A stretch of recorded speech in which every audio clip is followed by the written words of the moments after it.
Sebelumnya untuk absennya karena saya belum di enroll di cyber, belum belum keluar absennya untuk makanan fungsional. Nanti absennya saya absen aja minggu depan mungkin ya, kayak karena kan kontraknya karena udah masuk ke prodi gitu ya, jadi kayak belum di apa-apain gitu, belum. Nanti saya absenkan aja ya teman-teman ya, untuk absen dan teman pertama ini. Oke, nah, sebelum kita masuk ke market ya terkait dengan makanan fungsional, kalau teman-teman sudah tahu gitu ya, Recording in makanan fungsional itu progress. sebenarnya ya makanan pada umumnya gitu, makanan yang secara umum kita makan gitu ya. Cuma apa sih membedakan antara makanan fungsional dengan makanan yang tidak fungsional begitu ya. Jadi makanan fungsional itu sebenarnya adalah makanan biasa yang dia punya properti tambahan.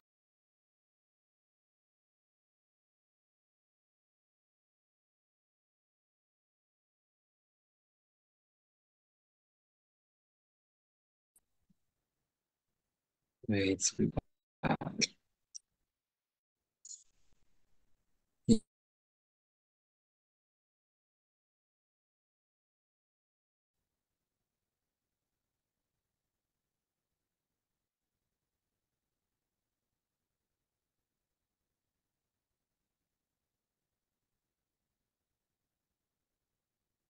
Oke, dilanjut ya tadi ya. Jadi makanan fungsional itu ya sebenarnya makanan biasa gitu ya, makanan yang kita makan secara umum gitu ya. Cuma pasti ada propertis-propertis tambahan. Propertis tambahannya apa saja? Ya macam-macam gitu ya. Jadi propertis tambahannya itu bisa berguna untuk menyembuhkan penyakit, bisa berguna untuk memperbaiki jaringan, memperbaiki seluler dan sebagainya begitu ya. Jadi itu yang biasanya dieksplor begitu ya dari suatu penelitian, karena apa namanya, makanan fungsional itu ya biasanya akan dilihat dari ada atau tidaknya komponen-komponen di dalamnya gitu ya, dan biasanya komponen-komponen yang bersifat fungsional itu adalah komponen-komponen bioaktifnya begitu. Jadi yang kita pelajarin selama semester ke depan ini adalah komponen-komponen bioaktifnya tadi gitu ya. Dan sebenarnya makanan fungsional ini apa namanya, bisa jadi belum tentu terbukti benar begitu ya, belum tentu terbukti benar dia mengandung bahan-bahan makanan yang bahan-bahan komponen-komponen yang mungkin membuat tubuh menjadi lebih baik gitu ya. Biasanya sih memang ada penelitian-penelitian lanjutannya begitu. Dan kalau misalnya nanti sudah terbukti nih, oh ternyata dia punya properties yang bisa dipakai untuk penyembuhan gitu ya. Misalnya kayak ekstrak kulit manggis gitu ya. Teman-teman tahu ya, ekstrak kulit manggis dia bisa buat anti kanker dan sebagainya. Itu kalau sudah penelitian sudah tegas, sudah terbukti bagus begitu ya, untuk penyembuhan dan sebagainya, itu nanti akan naik stage-nya gitu ya, bukan makanan fungsional lagi tapi ke nutraceutical gitu. Jadi di sini nanti teman-teman akan belajar dua hal itu gitu ya, belajar makanan fungsional dan belajar nutraceutical. Ya bedanya di mana? Bedanya adalah di pembuktiannya gitu ya, di mana kalau nutraceutical itu biasanya sudah terbukti dengan baik, sudah ada penelitian-penelitiannya, sudah ada dasar landasan hukumnya yang tegas begitu ya, dan juga biasanya sudah ada patennya begitu. Jadi nutraceutical itu ya biasanya bentuknya bukan lagi berupa makanan gitu ya, tetapi lebih berupa pharmaceutical gitu ya, lebih berupa benda-benda yang sudah di apa namanya, diekstrak gitu ya. Jadi makanan-makanan yang sudah diekstrak dibentuk jadi kapsul, dibentuk jadi sirup dan sebagainya, itu disebut sebagai nutraceutical. Sedangkan kalau makanan fungsional ya biasanya masih berupa makanan pada umumnya gitu. Dan ini ada peraturannya sendiri gitu ya. Jadi konsumsi makanan fungsional dan nutraceutical ini diatur oleh BPOM gitu ya. Jadi tidak boleh disebarluaskan atau diedarkan apa namanya, secara bebas begitu ya, kalau misalnya memang tidak terbukti kebenarannya secara penelitian begitu ya. Sehingga ya jangan main-main begitu ya, kalau misalnya memang mau disebarluaskan, mau dipasarkan begitu ya, harus memenuhi persyaratan makanan fungsional dan nutraceutical dari BPOM begitu ya. Dan ini ada peraturannya, ada requirement-nya, dan ada golongan-golongan yang diperbolehkan untuk dipasarkan sebagai makanan fungsional. Jadi kalau teman-teman baca nanti ya, untuk peraturannya ini nanti ada apa namanya, ada keterangan-keterangannya gitu ya. Komponen-komponen apa saja yang diperbolehkan untuk menjadi bahan-bahan makanan fungsional gitu ya, atau sebagai nutraceutical, misalnya limonene atau polifenol dan sebagainya gitu ya. Itu biasanya adalah komponen-komponen yang diperbolehkan atau dianjurkan untuk dipasarkan sebagai makanan-makanan fungsional, dan ini ada peraturan yang mengikat. Jadi kalau misalnya dia melanggar gitu ya, produsen itu melanggar, biasanya akan kena sanksi yang cukup tegas gitu ya, karena ini dianggap sebagai turunan dari obat-obatan gitu ya, walaupun mungkin tidak ada efek samping yang mungkin terlalu berbahaya gitu ya dibandingkan dengan obat-obatan pada umumnya. Kalau nutraceutical atau makanan fungsional biasanya dia cenderung aman karena diekstrak langsung dari makanan, tetapi pasti akan ada efek samping buruknya kalau dikonsumsinya terlalu berlebihan gitu ya. Misalnya kayak apa namanya, spirulina gitu misalnya. Oh, kalau misalnya dipakai terlalu banyak nanti kulitnya jadi agak kehijauan dan sebagainya.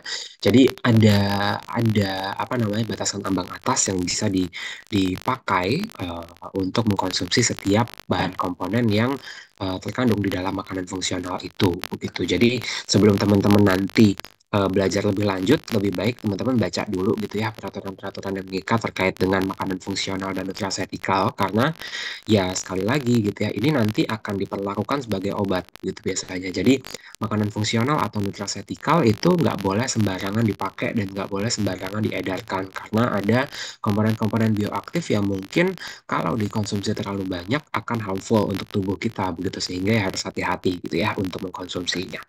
Tapi sebagian besar memang karena dia diekstrak dari makanan yang alami begitu, jadi kebanyakan makanan fungsional atau nutraceutical itu memiliki ambang batas keamanan yang jauh lebih tinggi begitu ya. Jadi efek sampingnya biasanya akan jauh lebih ringan kecuali terjadi toksisitas karena konsumsi yang berlebihan.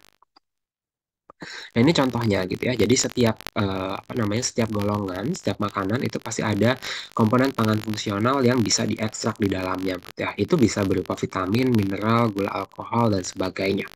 Jadi biasanya hampir semua makanan itu punya komponen-komponen bioaktif yang menguntungkan untuk tubuh kita di luar dari nutrien gitu ya. Jadi komponen-komponen ini biasanya adalah komponen-komponen di luar nutrien yang bisa dimanfaatkan oleh tubuh untuk memperbaiki kondisi tubuh begitu.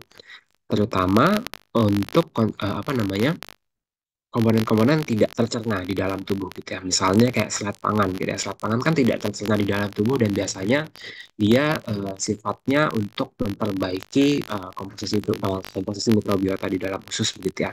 Sehingga biasanya memang komponen-komponen makanan fungsional seperti ini itu ada komponen-komponen yang penyerapannya di dalam tubuh itu membutuhkan jalur-jalur khusus yang mana tidak diperlakukan sama seperti nutrien pada umumnya gitu. Jadi biasanya ini ada apa namanya, mekanismenya sendiri gitu ya untuk proses metabolismenya dan sebagainya. That's why harus dipelajari lebih lanjut gitu ya, karena dia tidak bisa kita samakan dengan nutrien pada umumnya gitu ya. Walaupun mungkin dia memang turunan dari nutrien, tapi dia bisa jadi pola penyerapannya, pola metabolismenya itu berbeda gitu ya. Misalnya kayak gula alkohol, karena dia ada alkoholnya di ujungnya, dia biasanya akan memiliki pathway yang berbeda dibandingkan dengan pathway untuk penyerapan gula pada umumnya gitu ya, pada disakarida, monosakarida dan sebagainya. That's why harus dipelajari benar gitu ya, sampai ke ikatan-ikatan di dalamnya, karena ini nanti akan mempengaruhi apakah komponen ini bisa diserap oleh tubuh atau tidak, bisa bermanfaat untuk tubuh atau tidak, dan sebagainya. Nah, yang akan kita pelajari hari ini adalah turunan dari karbohidrat gitu ya. Ini slide saya cukup panjang gitu ya, tapi nanti kita akan sekilas-sekilas aja gitu ya, karena teman-teman yang penting tahu kira-kira apa saja komponen-komponen di dalamnya dan kira-kira apa manfaatnya untuk tubuh begitu ya. Yang pertama akan kita pelajari adalah gula alkohol gitu ya. Apa sih yang membedakan antara gula alkohol dengan gula pada umumnya gitu ya. Jadi kalau gula pada umumnya tuh misalnya teman-teman tahu ya, ada monosakarida, disakarida, polisakarida dan sebagainya. Kalau gula alkohol itu perbedaannya ada di apa namanya, ikatan atau struktur ujungnya gitu ya. Jadi kalau gula alkohol itu pasti di bagian paling ujungnya itu ada ikatan alkoholiknya gitu ya, yang membedakan dengan ikatan-ikatan pada gula pada umumnya begitu. Kalau gula pada umumnya kan ujungnya keton ya, biasanya keton atau aldehida begitu ya. Sedangkan kalau gula alkohol itu ujungnya biasanya bentuknya alkohol gitu. Jadi pola penyerapannya pasti akan berbeda dibandingkan dengan gula pada umumnya karena ada struktur alkohol yang harus dipecahkan dulu nih dari gula-gula pada umumnya begitu. Jadi nanti ketika teman-teman belajar misalnya xylitol, mannitol dan sebagainya yang ada ol-olnya di belakang itu pasti ada pathway sendiri begitu ya, ada metabolic pathway sendiri yang bisa dipakai untuk memetabolisme setiap gula alkohol ini. Nah, ini pengertiannya gitu ya. Jadi gula alkohol ini sebenarnya adalah kelompok alkohol polyhydrate gitu ya. Tapi ini apa namanya termasuknya sebagai komponen bioaktif begitu ya, komponen makanan fungsional begitu ya. Jadi dia bukan dianggap sebagai nutrien gitu ya di dalam tubuh gitu ya karena metabolismenya itu berbeda sekali dengan metabolisme disakarida, monosakarida dan sebagainya gitu ya. Jadi karena dia ada gugus alkoholnya di bagian ujung, misalnya kayak di bawah ini ya teman-teman bisa lihat ikatannya. Jadi kalau misalnya gula alkohol itu biasanya ada gugus alkoholiknya di bagian ujungnya. Misalnya ada glukosil sorbitol, glukosil manitol dan sebagainya, silitol, manitol, sorbitol dan lain-lain itu biasanya ada gugus yang berbeda di bagian ujungnya. Jadi bagian ujungnya ini nanti akan ada ikatan oksidannya yang dia akan berikatan dengan gugus alkohol di dalamnya. Tapi jangan khawatir, ini biasanya memang walaupun dia ada gugus alkohol di bagian ujungnya, ini masih consider sebagai halal gitu ya. Jadi walaupun dia apa namanya ada alkoholnya, tetapi dia tidak dikategorikan sebagai benda-benda yang apa namanya dikategorikan sebagai haram gitu. Jadi gula alkohol ini biasanya seperti ini gitu ya. Bagian ujungnya nanti akan ada alkoholnya dan ini biasanya punya properties yang berbeda dengan gula pada umumnya begitu. Dan dia memang secara alami tidak terlalu banyak gitu ya di dalam makanan. Biasanya dia memang diproduksi secara massal di apa namanya di pabrikan begitu ya. Biasanya akan mengikuti apa namanya eh, akan dibuat secara sintetis begitu ya. Jadi eh, dia tidak secara alami mudah dibentuk dan diekstrak begitu. Jadi memang ini adalah komponen-komponen yang memang eh, golongan karbohidrat tapi dia tidak terekstrak secara alami di dalam buah atau sayur begitu ya. Karena jumlahnya sangat sedikit sekali.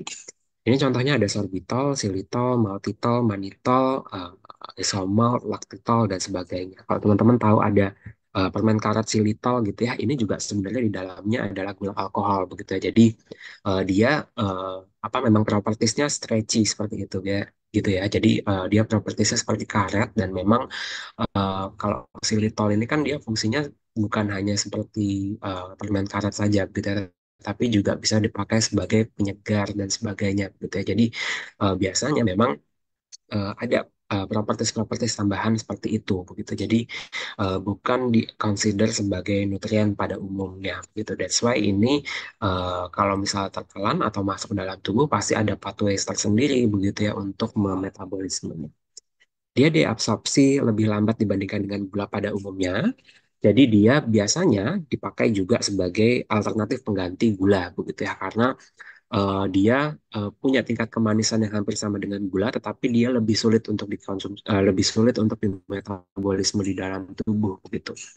Jadi ini lebih dikatakan aman gitu ya untuk penderita-penderita diabetes dan sebagainya karena respon glikemik rendah sulit untuk masuk ke dalam tubuh begitu ya, walaupun dia punya properties yang hampir sama dengan gula pada umumnya gitu. Nah, ini contohnya lagi begitu ya untuk ikatannya. Jadi kalau misalnya teman-teman perhatikan kalau gula pada umumnya kan bentuknya heksagon seperti ini ya. Jadi dia bentuknya seperti yang di bagian kiri yang bagian bawah ini biasanya kalau gula saja itu biasanya bentuknya heksagon seperti ini. Jadi dia bentuknya segi enam gitu ya. Tapi kalau misalnya dia ada gugus alkohol di ikatannya, dia nanti akan punya brand sendiri, ada cabangnya di sini begitu ya. Dan ini biasanya akan memberikan properties yang hampir sama dengan gula, tetapi dia akan lebih sulit untuk diabsorpsi. Nah, ini contohnya gitu ya, ada maltitol, sorbitol, xylitol, dan lain-lain. Ini apa namanya, walaupun ikatannya sama dengan gula pada umumnya, tetapi dia lebih sulit untuk dicerna begitu ya di dalam tubuh, karena ya memang sekali lagi karena ada ikatan-ikatan tertentu tadi yang menyulitkan untuk bisa masuk ke dalam tubuh karena ukurannya jadi lebih besar dan lain-lain. Jadi ya ini bisa dipakai untuk alternatif kalau misalnya memang kita tidak boleh atau direstriksi untuk mengkonsumsi gula berlebihan. Ini proses produksinya, memang proses produksinya agak sedikit rumit begitu ya, tidak sama dengan proses ekstraksi gula pada umumnya begitu ya. Jadi kalau proses ekstraksi gula pada umumnya kan ya cuma tebu diperas, kemudian diaerasi, kemudian dihilangkan airnya begitu, kemudian dibuat menjadi bentuk kristal begitu ya. Itu sudah selesai begitu ya kalau bentuknya disakarida gula tebu pada umumnya gitu ya. Tetapi kalau misalnya pada gula alkohol seperti ini prosesnya akan sedikit lebih rumit gitu ya, karena harus ada penambahan gugus alkoholik di dalamnya begitu ya. Jadi eh, biasanya awalannya hampir sama begitu ya. Jadi dia biasanya akan menggunakan raw material yang ada ada gulanya di dalamnya. Cuma nanti biasanya dia akan apa namanya diikatkan dengan sejumlah gugus alkohol gitu ya di dalam proses produksinya, sehingga nanti dia akan memiliki properties yang berbeda di situ. Nah, ini kalau misalnya kita bandingkan begitu ya, sifat fisika atau kimianya dengan apa namanya disakarida pada umumnya gitu ya. Kalau misalnya kita lihat dari grafiknya ini, ada dua grafik di sini, ada yang menggambarkan solubility-nya dan viscosity-nya, menggambarkan kelaritan dan kekentalannya.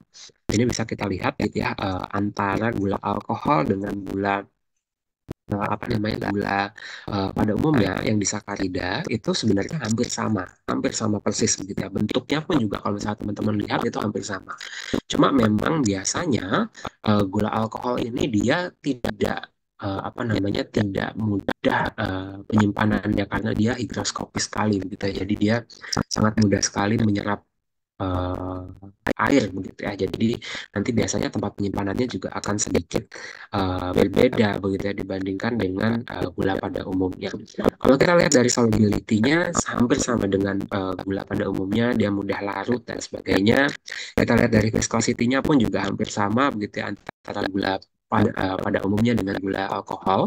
Cuma memang sekali lagi gula alkohol seperti ini memang tidak mudah untuk diserap di dalam tubuh, sehingga pastinya akan lebih apa namanya bisa membantu untuk menurunkan jumlah asupan gula sederhana di dalam tubuh begitu. Ini hygroscopicity-nya. Jadi kalau misalnya gula pada umumnya dengan gula alkohol sebenarnya hampir sama gitu ya. Bentuknya pun juga hampir sama, padatannya pun juga hampir sama begitu. Jadi tidak ada perbedaan yang cukup signifikan di situ gitu. Kalau kita lihat dari relatif sweetness-nya gitu ya, atau tingkat kemanisannya, sebenarnya hampir sama juga gitu ya antara laktitol, manitol, maltitol, sorbitol, silitol dan sebagainya dengan gula sukrosa, sehingga karena tingkat kemanisannya hampir sama pun jadi dia bisa dipakai untuk sebagai alternatif untuk eh, pengganti dari gula pada umumnya begitu ya. Kalau gula pada umumnya kan ada beberapa penyakit yang tidak diperbolehkan untuk mengkonsumsi gula tersebut gitu ya, sehingga eh, alternatifnya apa yang bisa kita berikan untuk mengurangi jumlah glukosa yang masuk ke dalam tubuh gitu ya. Ya, salah satunya adalah dengan memberikan gula alkohol seperti ini begitu ya. Jadi dia nanti akan dipakai sebagai pengganti dari gula gitu ya. Jadi nanti kalau misalnya teman-teman bandingkan sweetness levelnya biasanya memang sedikit lebih rendah begitu, sehingga jumlah penggunaannya tidak boleh apa namanya pasti akan jadi lebih sedikit lebih tinggi dibandingkan dengan gula pada umumnya.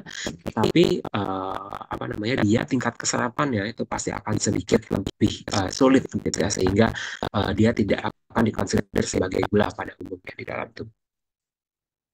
Nah ini teman-teman kalau misalnya pernah konsumsi ini ya permen karet xilitol ini kan manis, saya ya permen karet manis pada seperti kayak permen karet pada umumnya begitu ya, dan apa namanya ya kayak permen karet gitu ya, ada rasa manisnya, ada rasa gaminya dan sebagainya gitu ya. Tetapi karena dia menggunakan xilitol atau gula alkohol, dia ada jumlah kalori yang jauh lebih sedikit dibandingkan dengan apa namanya permen karet biasa yang menggunakan sukros di dalamnya gitu, sehingga ini bisa menjadi salah satu option begitu ya untuk mereka yang mungkin sedang membatasi jumlah kalori dan sebagainya, karena gula alkohol ini tidak bisa diserap di dalam tubuh dengan mudah begitu karena ada gugus alkoholnya tadi begitu. Jadi ini bisa jadi salah satu option kalau misalnya orang mau mengkonsumsi gula tapi tidak mau mendapatkan kalori yang terlalu tinggi, bisa menggunakan gula-gula alkohol seperti ini.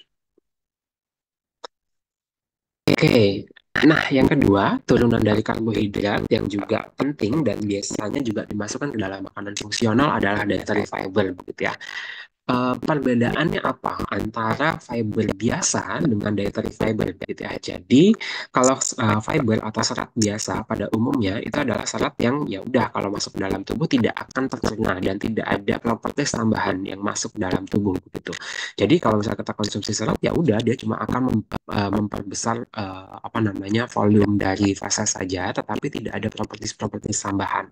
Sedangkan kalau dietary fiber itu biasanya ada tambahan-tambahan lainnya, gitu ya. Misalnya, bisa membantu untuk menurunkan resiko kanker, bisa membantu untuk memperbaiki mikrobiota usus misalnya, atau bisa juga dipakai untuk membantu memperbaiki fili-fili di dalam usus begitu ya. Kalau misalnya fili-filinya ternyata ada leaky gut dan sebagainya. Jadi dietary fiber ini juga kadang dikonsider sebagai turunan karbohidrat kompleks yang masuk ke dalam makanan fungsional gitu. Jadi kalau misalnya teman-teman pelajari begitu ya, dietary fiber ini beda dengan fiber-fiber pada umumnya. Nanti teman-teman lihat ikatan-ikatannya di dalamnya itu memang kalau misalnya kita masukkan ke dalam tubuh itu akan dikonsider sebagai serat gitu. Jadi dia tidak akan bisa tercerna dengan baik di dalam tubuh, tidak akan bisa uh, apa namanya masuk ke dalam aliran darah, tidak akan bisa diubah menjadi kalori.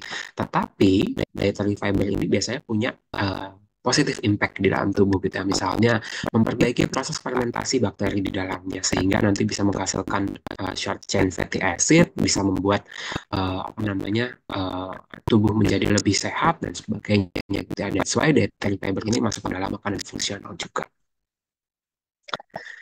Nah, ini kalau kita lihat dari pengertiannya gitu ya, serat pangan atau dietary fiber ini adalah dinding sel tumbuhan yang tahan terhadap hidrolisis oleh enzim di dalam usus halus manusia, meliputi polisakarida tidak tercerna dan lignin, dan biasanya dia memang apa namanya mempunyai properti-properti tambahan di dalam tubuh begitu yang memiliki fungsi-fungsi tambahan di dalam tubuh yang bagus untuk kesehatan.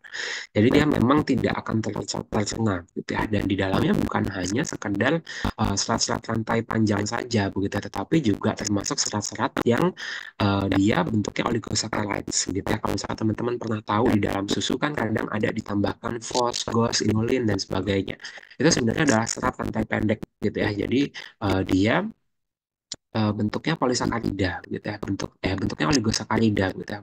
Rantainya tidak terlalu panjang, tetapi dia tidak bisa dicerna di dalam tubuh begitu ya, sehingga kadang ini juga dimasukkan ke dalam dietary fiber.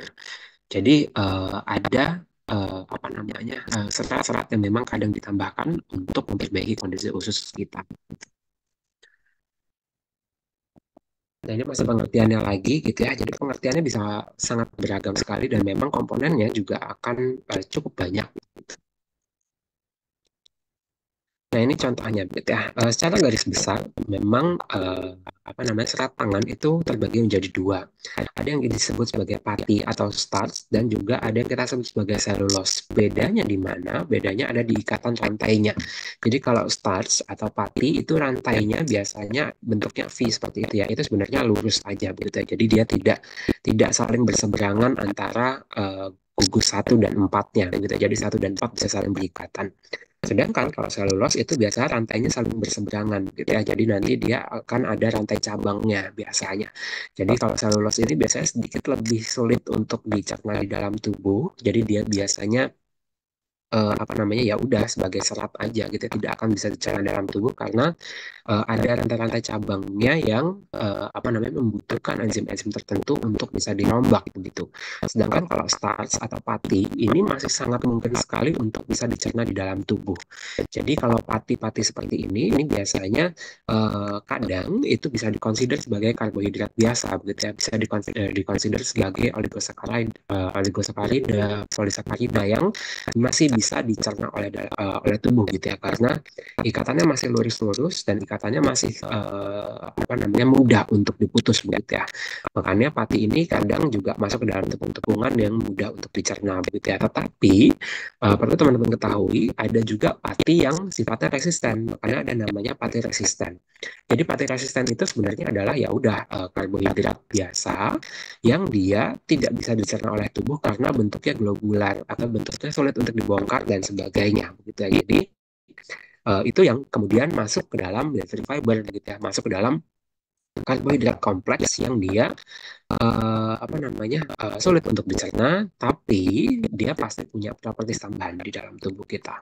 Jadi ini secara garis besar dietary fiber ini biasanya masuk ke dalam dua ini. Kalau dia bukan bentuknya pati resisten, dia biasanya adalah bentuknya selulose. Gitu.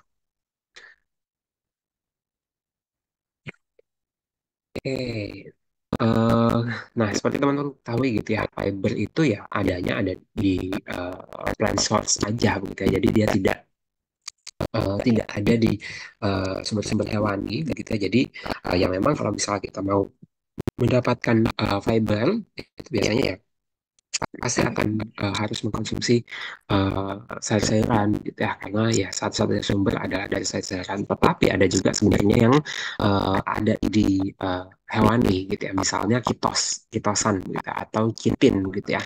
Itu juga sebenarnya kita consider sebagai dietary fiber juga gitu ya. Jadi kalau misalnya teman-teman pernah tahu ada namanya kitosan itu sebenarnya adalah karbohidrat rantai panjang yang adanya di kulit udang gitu ya, kulit udang atau di kerang-kerangan cangkang lunak dan sebagainya, itu biasanya masuk juga ke dalam dietary fiber gitu ya, walaupun dia tidak berasal dari tumbuh-tumbuhan gitu. Nah, kalau misalnya kita lihat dari proses pencernaannya, eh, dia dikonsider sebagai benda asing yang tidak bisa tercerna di dalam tubuh gitu ya, walaupun mungkin ikatannya pendek gitu ya. Dietary fiber ini walaupun ikatannya pendek, tapi kalau misalnya dia tidak bisa dicerna oleh tubuh karena tidak ada enzim yang bisa mematahkan ikatannya, itu biasanya akan masuk ke dalam dietary fiber. Nah ini klasifikasinya dietary fiber itu sebenarnya klasifikasinya cukup banyak gitu ya. Ada yang dia bentuknya polysaccharides, ada yang non polysaccharides gitu ya. Atau kita sebut sebagai lignin gitu ya. Jadi nanti bedanya di mana nanti akan saya jelaskan di bagian belakangnya. Nah, ini yang pertama akan kita bahas gitu ya. Yang pertama yang kita bahas adalah lignin. Lignin ini sebenarnya adalah polimer dengan berat molekul yang tinggi yang terbentuk secara dehidrogenasi, enzimatik, dan polimerisasi hidroksisinamil alkohol atau monolipol. Jadi bentuknya itu akan seperti ada nggak ya? Nggak ada bentuknya ya. Oke, nanti teman-teman cari sendiri gitu ya untuk bentuknya lignin seperti apa. Yang jelas dia bukan bentuknya polysaccharides gitu ya. Jadi dia biasanya adalah turunan-turunan dari pati yang berikatan dengan sejumlah komponen yang kemudian dia tidak bisa dicerna oleh tubuh kita gitu ya. Termasuk ada juga gula alkohol di dalam. Gitu ya. Tapi bedanya dengan gula alkohol yang bentuknya kayak xylitol, manitol tadi, ini biasanya lebih kompleks, gitu, lebih panjang dan berat molekulnya biasanya lebih besar. Nah, fungsinya apa begitu ya? Kenapa kok dia dikonsider sebagai makanan fungsional begitu ya? Karena dia apa namanya bisa karena viskositasnya tinggi begitu ya, sehingga dia membuat uh, apa namanya efek bulky pada feses begitu ya, sehingga fesesnya kita itu akan jauh lebih berat begitu ya, sehingga waktu pengosongan perutnya jadi lebih cepat, waktu transitnya juga lebih cepat begitu ya. Jadi dia akan jauh lebih baik begitu ya untuk tubuh. Kalau misalnya feses itu waktu transitnya cepat, biasanya dia akan membantu regenerasi sel lebih bagus begitu di dalam usus. Efek baiknya apa? Efek baiknya biasanya dia akan membantu untuk mencegah terjadinya uh, apa namanya kanker-kanker usus begitu ya, kanker kolon dan sebagainya begitu. Jadi uh, konsumsi dari lignin ini direkomendasikan karena memang dia tingkat viskositasnya tinggi dan dia bisa menyerap air dengan baik sehingga fesesnya jadi lebih bulky, jadi lebih keras dan sebagainya. Dan dia mampu untuk difermentasikan oleh mikroorganisme sehingga dia dikonsider juga sebagai prebiotik. Nanti akan saya jelaskan di belakang prebiotik itu apa. Jadi nanti dia bisa dipakai untuk difermentasikan oleh probiotik sehingga nanti akan memberikan efek baik untuk keseimbangan usus, keseimbangan bakteri dan sebagainya. Selain itu dia juga bisa dipakai untuk penukar ion atau cation exchange gitu ya, sehingga dia akan mengurangi absorpsi mineral-mineral yang mungkin berbahaya untuk tubuh gitu ya. Jadi nanti dia akan membantu untuk menghalau logam-logam berat gitu ya, terutama yang ionnya terlalu besar gitu ya, sehingga biasanya kalau misalnya logam berat yang ionnya tinggi itu biasanya akan membuat apa namanya inflamasi atau kerusakan seluler di dalam tubuh gitu ya, sehingga dengan kita bisa menukar ionnya itu akan diturunkan, gitu ya, kationnya akan diturunkan sehingga dia nanti akan membuat sel-sel di dalam tubuh kita itu nggak cepat rusak karena tidak bertabrakan dengan ion-ion yang dikandung oleh sejumlah mineral yang termasuk dalam logam berat tadi.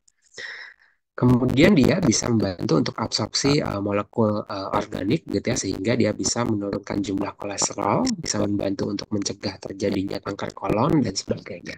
Jadi karena adanya properties-properties ini, akhirnya si lignin ini dikonsider sebagai dietary fiber gitu ya, sehingga dia dikatakan memiliki efek baik untuk tubuh kita dan masuk ke dalam makanan fungsional.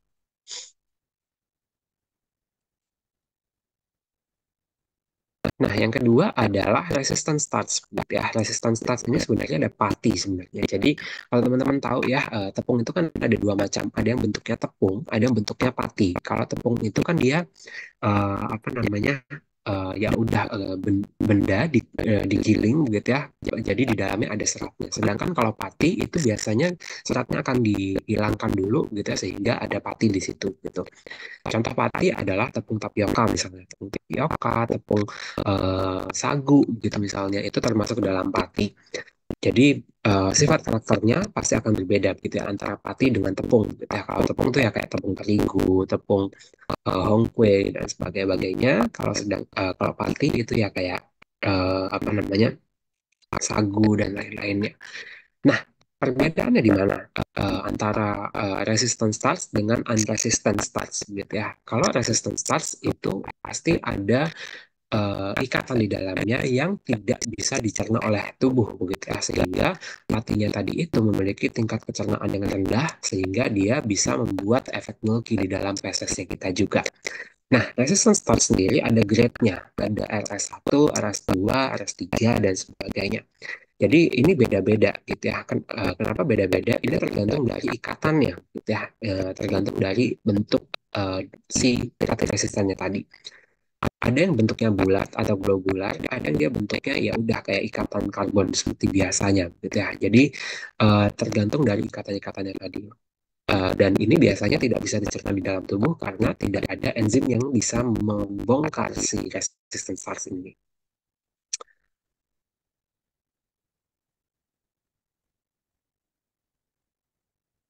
Oke. Nah, kalau misalnya kita belajar lebih jauh, nanti teman-teman bisa cari sendiri gitu ya perbedaannya gitu ya antara resistance starch yang tipe 1, tipe 2 dan tipe 3 itu kalau kita lihat dari ikatannya itu beda-beda banget dan jenisnya juga akan beda-beda, sumbernya akan beda-beda, dan fungsinya pun akan berbeda-beda. Makanya ketika kita mau lihat gitu ya resistance starch itu dia masuk kategori apa? Kategori 1, 2 atau 3 karena fungsi dan perannya juga akan berbeda-beda. Tapi resistance starch ini karena dia bentuknya masih sangat sederhana, dia masih sangat mungkin sekali untuk bisa dicerna oleh tubuh kita. Begitu ya, tergantung dari proses pengolahannya, pakai air atau tidak, pengolahannya dia dipanggang atau direbus dan sebagainya. Itu akan mempengaruhi availability dari resistance starch gitu ya. Makanya kalau teman-teman lihat gitu ya, misalnya kayak nasi gitu ya. Nasi yang apa namanya dimasak dengan air yang sedikit dan air yang banyak akan berbeda gitu ya. Sehingga ya itu yang kita apa namanya yang membedakan itu adalah karena adanya si resistance start tadi. Dan pati sendiri itu sebenarnya bisa dikategorikan jadi dua gitu ya. Ada amilosa dan amilopektin. Kalau teman-teman lihat di bahan makanan gitu ya, dulu pernah belajar tentang beras-berasan atau ketan-ketanan, Kalau yang banyak amilopektinnya itu biasanya yang lengket-lengket, nasinya lengket-lengket gitu ya, misalnya kayak beras ketan dan sebagainya. Sedangkan kalau yang banyak amilosanya itu biasanya yang lebih perak begitu ya, lebih lebih kering, lebih perah dan sebagainya. Dan ini juga akan menentukan dari availability si pati resistan. Ya, karena pati resistan ini biasanya akan bisa tercerna kalau misalnya dia dibarengi konsumsinya dengan konsumsi-konsumsi komponen-komponen yang lainnya, begitu ya. Sehingga ya bukan tidak lagi berperan sebagai dairy fiber, tapi juga tapi bisa jadi dia akan tercerna juga di dalam tubuh kalau dia terkontaminasi dengan komponen-komponen yang lainnya, begitu ya. Sehingga baterai resisten ini cukup unik, gitu ya, cukup unik. Dia bisa anomali, begitu ya, bisa tercerna dan bisa juga tidak tercerna, begitu ya, tergantung dari ikatan-ikatan yang menyertai dia. Oke, nanti bisa dibaca sendiri untuk baterai resisten. Nah, ini contohnya begitu ya. Baterai resisten itu biasanya secara natural ada di dalam serealia. Dan kalau misalnya kita mau ngeluarin baterai resisten, itu ada proses atau metode pemasakan yang uh, diperlukan begitu ya, untuk memaksimalkan fungsi dan peran dari resistant starch ini. Misalnya nasi yang sudah dimasak gitu ya, nasi yang sudah dimasak itu kan pertama-tama ketika dia baru matang itu pasti akan sangat lunak dan benyek gitu ya. Tapi ketika dia sudah disimpan, biasanya dia akan mulai mengeras. Apalagi kalau dia dimasukkan ke dalam lemari es gitu ya. Sehingga dia biasanya akan jauh lebih keras lagi. Nah, ini akan membedakan availability dari pati resistennya, gitu ya. Ketika dia masuk ke dalam kulkas, ketika dia sudah didinginkan, itu biasanya pati resistennya akan jauh lebih banyak dibandingkan dengan nasi ketika dia baru matang, gitu ya. Makanya ketika kita mau cari resistance starch, biasanya salah satu cara yang paling mudah adalah dimasak dulu, kemudian didinginkan, gitu ya. Karena itu akan membuat si pati-pati yang tadinya tercerna itu akan menutup, memingkup, gitu ya. Kemudian dia membentuk globular sehingga dia tidak lagi bisa dicerna, gitu ya. Itu memang secara alami menjadi sifat dari pati-pati itu sendiri, begitu ya, amilosa atau amilopektin tadi begitu. Sehingga ya itu akhirnya akan membuat si pati tadi menjadi tidak tercerna, gitu ya, karena adanya sifat globular dari si pati-pati tadi. Nah, ini perbedaannya begitu ya antara sejumlah sumber-sumber serealia begitu ya, dan kandungan pati di dalamnya begitu. Nanti mungkin bisa dibaca sendiri begitu ya, dicari sendiri begitu ya, apa yang membedakan antara amilosa dan amilopektin, ikatannya seperti apa, dan karakter-karakter fisiknya jadinya seperti apa. Tapi pastinya amilosa dan amilopektin itu dua-duanya baik untuk kesehatan. Cuma memang eh, kalau misalnya kita mau mengkonsumsi apa gitu ya, harus dilihat dulu gitu ya, karena itu ada cara memasaknya sendiri-sendiri yang mungkin akan memaksimalkan peran dan fungsi dari resistant starch-nya tadi.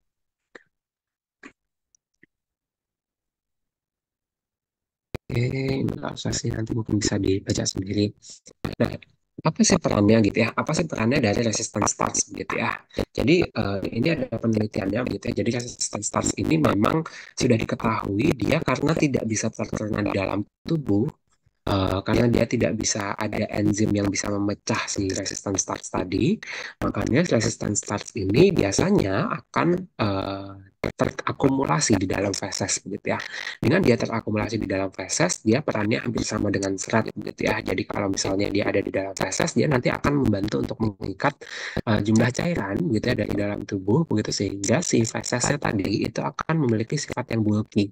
Jadi nanti volume fesesnya akan naik, kemudian dia nanti akan mudah untuk keluar dan proses fermentasi di dalamnya juga akan jauh lebih baik gitu. Dengan proses fermentasi yang jauh lebih baik, biasanya pH di dalam usus jadi lebih rendah. Kalau pH di dalam usus lebih rendah, biasanya bakteri jauh lebih senang untuk hidup gitu ya. Kalau teman-teman tahu, bakteri-bakteri baik itu biasanya sangat mudah sekali tumbuh di dalam lingkungan yang sangat asam begitu ya. Misalnya kayak Lactobacillus, Bifidobacterium, dan sebagainya. Dengan kita bisa menurunkan pH-nya, biasanya proses fermentasi di dalam usus juga jauh lebih baik. Dengan proses fermentasi di dalam usus lebih baik, biasanya akan tercipta SCFA-SCFA begitu ya, atau short chain fatty acid, yang mana ini biasanya akan dipakai oleh fili-fili usus atau jonjot-jonjot usus itu untuk bertahan hidup, untuk sebagai sumber energi begitu ya di dalam sel-sel fili-fili tadi. Dengan demikian, sel usus kita jadi jauh lebih sehat, jadi jauh lebih baik begitu ya, dan ini bisa membantu untuk menurunkan resiko terjadinya kanker kolon di dalam usus. Nah, ini contohnya gitu ya. Apa namanya? Resistant starch itu setiap jenis serealia itu bisa beda-beda banget. Setiap jenis umbi-umbian itu bisa beda-beda banget. Ada yang sangat tinggi sekali, ada yang ya udah biasa-biasa aja begitu ya. Sehingga kalau misalnya kita mau makan sumber makanan yang ada pati resistennya, ya harus dipilih begitu ya. Kira-kira mana yang memiliki jumlah pati resisten lebih tinggi. Memang biasanya makanan yang mengandung bakteri resisten itu adalah makanan-makanan yang kalau digigit itu lebih keras, lebih banyak, lebih butuh effort begitu ya untuk mengunyahnya begitu ya, karena ya memang bakteri resisten itu sifatnya memang keras begitu ya, memang dia biasanya bentuknya globular dan sangat sulit untuk dicerna oleh tubuh kita. Nah, ini kalau misalnya kita bandingkan antara produksi SCFA begitu ya, antara dietary fiber biasa, cellulose, resistant starch, dan sebagainya. Jadi, yang biasanya kita cari adalah SCFA yang rantainya pendek begitu ya, misalnya kayak asetat, propionat, dan butirat. Ini combo begitu ya, tiga combo SCFA yang biasa dibutuhkan dan sangat mudah sekali untuk diserap oleh tubuh begitu, karena ini bisa dipakai sebagai energi untuk fili-fili usus begitu ya. Semakin banyak asetat, propionat, dan butirat yang bisa dihasilkan, biasanya usus kita akan jauh lebih happy, begitu ya. Akan jauh lebih senang karena eh, bisa dipakai untuk bernafas, bisa dipakai untuk membelah diri, dan sebagainya. Makanya konsumsi dietary fiber itu sangat dianjurkan karena ini bisa membantu untuk menghasilkan SCFA dari hasil fermentasi bakteri-bakteri yang ada di dalam usus kita. Dan ini prosesnya begitu ya. Jadi memang semua jenis dietary fiber itu pasti nanti akan difermentasi oleh bakteri. Cuma memang ada grade-nya begitu ya. Semakin dia sulit untuk dicerna, biasanya semakin sulit juga untuk difermentasi. Dan biasanya fermentasinya itu juga pilih-pilih begitu ya. Makanya ada yang dinamakan prebiotik begitu ya. Prebiotik itu sebenarnya adalah turunan dari dietary fiber yang dia memang dipakai dan bisa difermentasikan oleh bakteri untuk menghasilkan SCFA tadi begitu ya. Makanya eh, sejumlah dietary fiber itu bisa dipakai untuk memperbaiki kondisi-kondisi usus tadi begitu. Jadi apa namanya ini memang akan mengencourage teman-teman untuk mengkonsumsi sayur dan buah lebih banyak gitu ya, karena kalau misalnya kita nggak konsumsi sayur dan buah lebih banyak ya kita nggak bisa dapat dietary fibernya. Kalau kita nggak dapat dietary fibernya kita nggak akan bisa dapat efek-efek positif yang bisa dihasilkan tadi gitu ya. Nah, ini prosesnya gitu ya. Jadi memang cukup ribet gitu ya. Jadi dietary fiber itu tidak akan bisa dicerna seperti karbohidrat pada umumnya.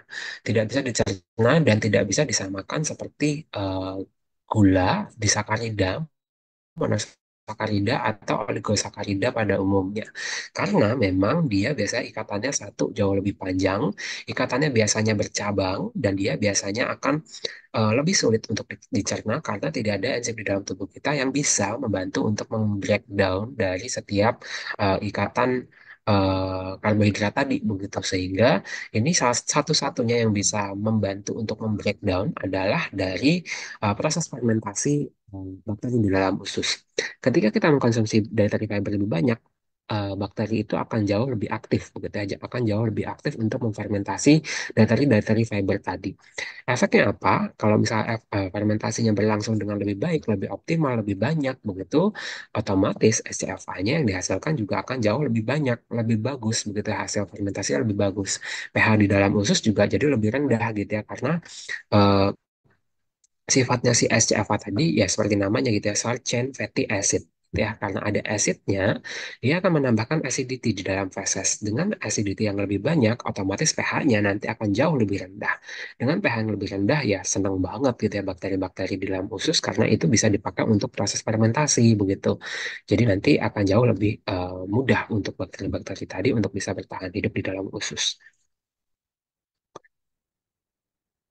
Nah, ini keterangan lebih lanjutnya sama sih sebenarnya. Nanti teman-teman bisa baca sendiri gitu ya terkait dengan peran dan fungsinya gitu ya. Nah, ini fungsi-fungsi lainnya, jadi dia bisa ya kayak tadi sudah saya jelaskan untuk mencegah kanker kolon karena proses fermentasi lebih bagus, dia tidak ada waktu transit fase yang terlalu lama dan sebagainya. Bisa menurunkan resiko penyakit kardiovaskuler karena bisa membantu untuk menurunkan jumlah kolesterol di dalam feses dan juga bisa menurunkan absorpsi dari gula-gulaan.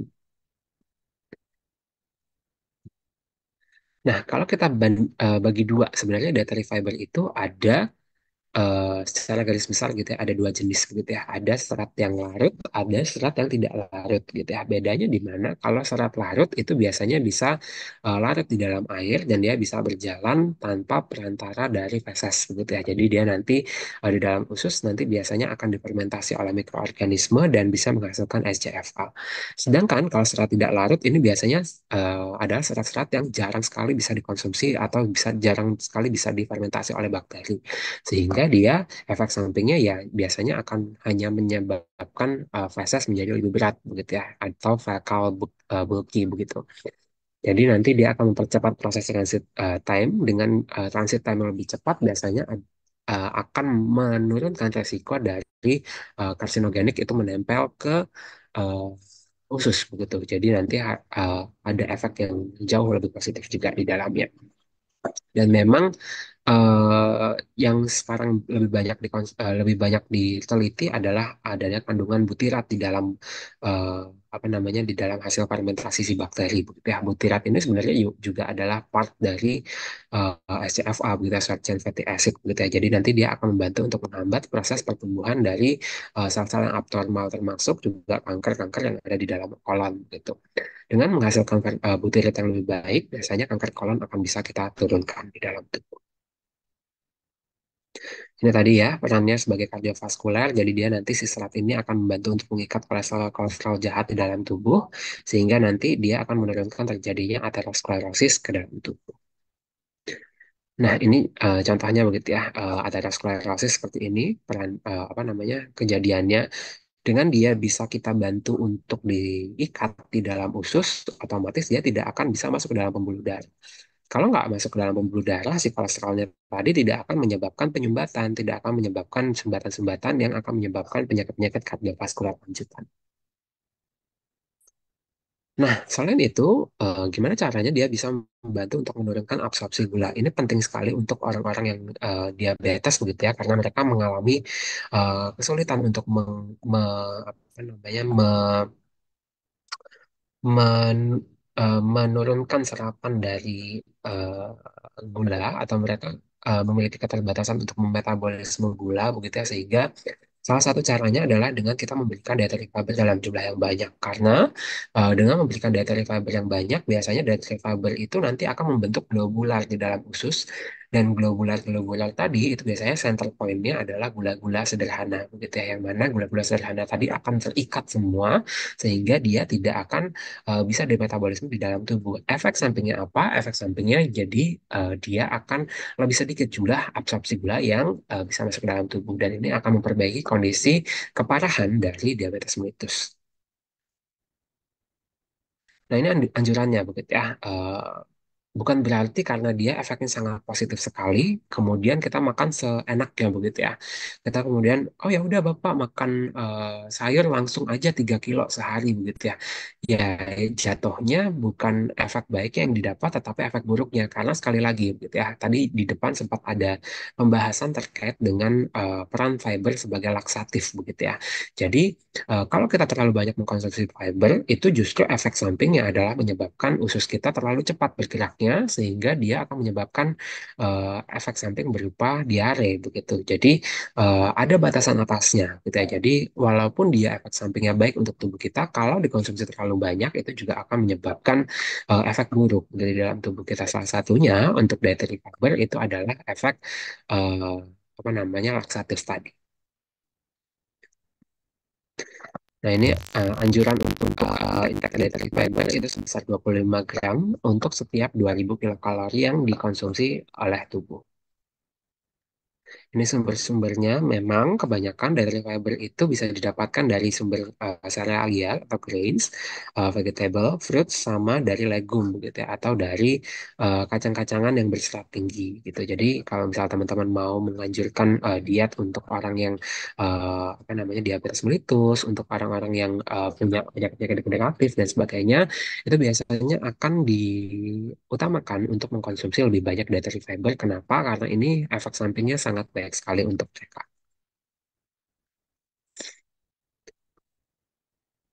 Oke, nah ini kalau di luar negeri ya, biasanya ini sudah termasuk sebagai salah satu yang wajib untuk ditulis di dalam nutrition fact-nya gitu ya. Jadi eh, biasanya akan kelihatan begitu ya berapa banyak dari fiber yang bisa masuk ke dalam tubuh dari apa namanya makanan-makanan yang dikonsumsi secara eh, apa namanya secara kemasan begitu. Jadi eh, nanti apa namanya harus teman-teman cek juga gitu ya. Jangan-jangan banyak nih dari kabarnya dari makanan-makanan kemasan saya sehingga ini membawa efek baik untuk tubuh kita. Oke, nah, ini contoh-contoh yang lainnya. Nanti teman-teman bisa pelajari sendiri sih ya untuk dietary yang jenis-jenis lainnya. Secara garis besar semuanya itu punya efek yang hampir sama. Entah dia membantu untuk proses transit time yang lebih pendek, kemudian dia bisa membantu untuk menurunkan jumlah kolesterol, membantu untuk menurunkan absorpsi gula dan sebagainya. Ini hampir semua dietary fiber punya peran yang sama. Ini contoh-contoh yang lainnya ada kitin, kitlosan, polydextrose, poliol, psyllium dan sebagainya. Jadi nanti teman-teman bisa cek masing-masing karena ini beda-beda sekali jumlah apa namanya apa kemampuan untuk bermetabolisme di dalam tubuh karena ikatan-ikatan di dalamnya.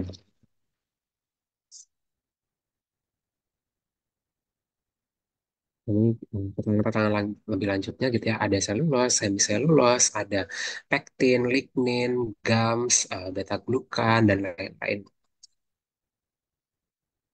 Ini nanti bisa dibaca sendiri gitu ya. Karena secara garis besar sebenarnya perannya hampir-hampir sama semuanya gitu ya. Jadi kalau misalnya teman-teman baca ya paling perbedaannya hanya ada di ikatan-ikatannya saja. Nah, yang perlu teman-teman pelajari lanjutnya adalah prebiotik dan probiotik gitu ya. Bedanya di mana? Kalau prebiotik itu adalah makanan untuk bakteri baik di dalam usus, kalau probiotik itu adalah bakterinya. Jadi bedanya adalah di makanannya dan di bakterinya gitu. Jadi nanti teman-teman harus sudah bisa membedakan gitu ya, mana yang prebiotik, mana yang probiotik. Nah, kalau prebiotik itu memang sebagian besar dari prebiotik itu adalah non-digestible food. Dan ini biasanya adalah turunan dari serat atau dietary fiber. Dan biasanya prebiotik ini adalah dietary fiber yang ikatannya lebih pendek, gitu ya. Misalnya kayak oligosakarida, inulin, dan sebagainya. Jadi biasanya prebiotik ini tidak semua serat itu serta-merta masuk ke dalam prebiotik, begitu ya. Hanya sejumlah sedikit jenis prebiotik saja yang kemudian bisa kita kan sedikit jenis dari dietary fiber saja yang bisa kita kategorikan sebagai prebiotik begitu karena tidak semua bakteri itu bisa punya kemampuan untuk memfermentasikan atau memutus rantai pada dietary fiber begitu ya. Jadi harus hati-hati bijak-bijak begitu ya karena tidak semua serat itu bisa kita kategorikan sebagai prebiotik. Dan prebiotik sendiri ini memang punya karakter yang cukup khas begitu ya. Jadi dia hanya bisa difermentasikan oleh apa namanya bakteri-bakteri baik di dalam tubuh termasuk Bifidobacterium dan Lactobacillus di dalamnya. Jadi tidak semua bakteri itu punya kapasitas yang sama untuk mencerna dari si prebiotik ini begitu ya. Makanya prebiotik ini punya kemampuan harus harus proses aksinya itu harus cukup strict begitu ya karena kita nggak mau cari komponen atau substrat yang dia bisa membantu untuk menumbuhkan bakteri-bakteri yang jahat begitu ya. Kita pengennya nyarinya hanya untuk yang bakteri-bakteri baik sehingga harus dilihat dari kompatibilitasnya, harus dilihat dari kecocokannya karena tidak semua dietary fiber itu baik untuk tubuh kita juga. Nah, ini jenis-jenisnya begitu ya. Bisa banyak sekali sih sebenarnya prebiotik sekarang jenisnya sangat berkembang sekali. Tapi secara garis besar ada beberapa kelas atau golongan prebiotik yang sering dipakai untuk sebagai apa namanya sumber serat yang bisa dipakai untuk fermentasi begitu. Yang paling sering dipakai adalah fructooligosaccharidia gitu ya atau FOS gitu, fructooligosaccharidia. FOS ini sebenarnya adalah turunan dari fruktosa yang mana dia ikatannya sedikit lebih panjang gitu ya. Makanya kita sebut sebagai oligosaccharidia yang dia apa namanya sangat mudah sekali untuk dicerna oleh bakteri-bakteri baik di dalam tubuh kita, tetapi tidak bisa dicerna oleh tubuh kita sebagai sumber energi begitu. Kemudian ada juga inulin. Inulin ini adalah versi panjangnya dari fructooligosaccharidia. Jadi fructooligosaccharidia ini nanti kalau dia dijejer-jejer, diikatkan beberapa ikatan, itu nanti akan membentuk inulin. Ada juga GOS gitu ya, atau galacto oligosaccharida, ada juga lactulose, lactitol, soluble oligosaccharida dan sebagainya. Jadi prebiotik itu sifatnya sangat khas, sangat spesifik gitu ya. Tidak semua dietary fiber itu bisa masuk sebagai prebiotik. Nah, ini pengertiannya gitu ya. Jadi, prebiotik adalah komponen pangan yang tidak tercerna dan dapat menstimulasi pertumbuhan dan atau aktivitas bakteri menguntungkan di dalam usus. Sumbernya memang kebanyakan adalah umbi-umbian gitu ya, entah bawang merah, sikori, akar-akaran, kemudian ada eh, ganyong, gemili, garut dan sebagainya itu biasanya kaya sekali akan sumber-sumber probiotik. Nah, ini perbedaannya gitu ya. Kalau misalnya teman-teman lihat gitu ya, monosakarida itu kan banyak macamnya gitu ya. Ada glukos, galaktos, fruktos, dan silos dan sebagainya.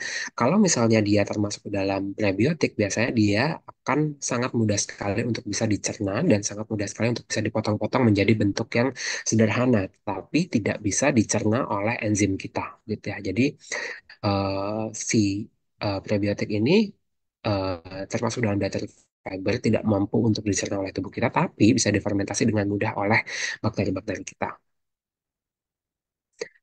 Ini source-nya, nanti teman-teman bisa baca sendiri gitu ya jumlah jenis-jenisnya apa-apa saja yang bisa mengandung eh, apa prebiotik ini. Dan memang prebiotik ini biasanya memang eh,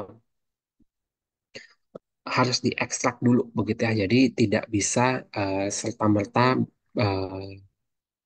dimanfaatkan secara langsung gitu ya di dalam makanan karena biasanya ada proses pengaktifasiannya dulu, harus pelepasan dari sejumlah substrat-substrat yang berbahaya dan sebagainya. Nah, perbedaan antara prebiotik sama probiotik, kalau probiotik itu adalah bakterinya, sel hidupnya, bakteri yang kita makan secara langsung untuk memperbaiki fungsi eh, usus kita, begitu ya. Misalnya dari yogurt, susu fermentasi, kemudian Yakult dan sebagainya itu termasuk dalam probiotik. Jadi kalau probiotik ini bedanya dengan probiotik itu adalah bakterinya, jadi bukan bukan berupa dietary fiber gitu. Jadi konsepnya harus bisa dibedakan gitu ya antara prebiotik dan probiotik. Ini teman-teman sudah belajar ya kelihatannya di apa namanya mikroorganisme di mikrobiologi. Cuma ini sekilas aja kita pelajari lagi gitu ya untuk prebiotik dan probiotik.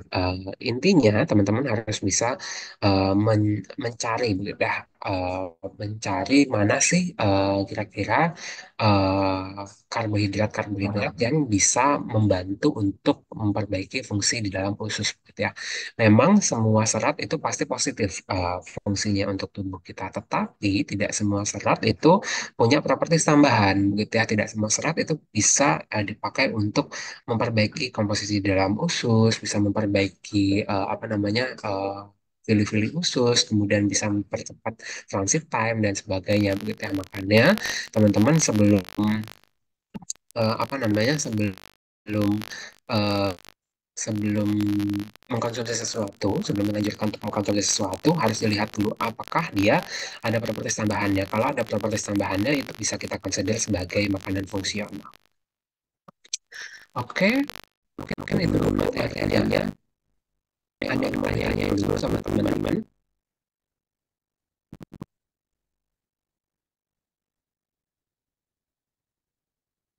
Dan memang nggak harus hafal ini ya, kalau nggak harus hafal ikatan-ikatannya kok. Memang ini sedikit kompleks gitu kalau teman-teman mau belajar sampai Recording in kayak progress. ikatannya. Ya. Tapi memang apa namanya yang penting teman-teman tahu fungsinya itu sebagai apa dan jenis-jenisnya ada apa saja begitu sehingga nanti kalau teman-teman bikin rekomendasi diet teman-teman sudah tahu gitu ya. Kira-kira saya mau kasih yang seperti apa gitu ya karena tidak semua dietary fiber itu bisa direkomendasikan untuk eh, apa namanya kesehatan kita begitu ya karena tidak semua serat itu termasuk ke dalam dietary fiber tidak semua dietary fiber itu punya efek baik untuk tubuh kita dan ada ambang batas atasnya begitu ya. Jadi ada aturan-aturan yang bisa dipakai dan itu semuanya merujuk pada BPOM. Kalau di luar, gitu, misalnya teman-teman mau cari berapa sih kadar yang diperbolehkan untuk mengkonsumsi FOS, GOS gitu misalnya, teman-teman bisa cari di FDA langsung gitu ya. Itu biasanya jauh lebih lengkap aturan-aturannya. Gitu, ada yang mau ditanyain? Jelas? Nanti saya kasih materinya aja ya ke teman-teman ya, supaya nanti teman-teman bisa explore sendiri untuk apa namanya gula, alkohol, dietary fiber dan sebagainya. Sebenarnya ada jauh lebih banyak daripada itu, begitu ya. Cuma memang secara garis besar fungsinya hampir sama. Karena dia turunan dari karbohidrat, ya pasti dikonsider sebagai serat, begitu ya. Pasti dikonsider sebagai benda-benda yang tidak akan dicerna oleh tubuh kita, gitu. Nanti pertemuan-pertemuan berikutnya mungkin nanti akan saya ajarkan yang lainnya gitu ya terkait dengan komponen-komponen bioaktif yang lainnya dan peran-perannya di dalam itu. Nanti untuk absennya nanti saya absenin aja ya kalau misalnya cybernya udah dibuka untuk saya. Oke, jelas, yakin?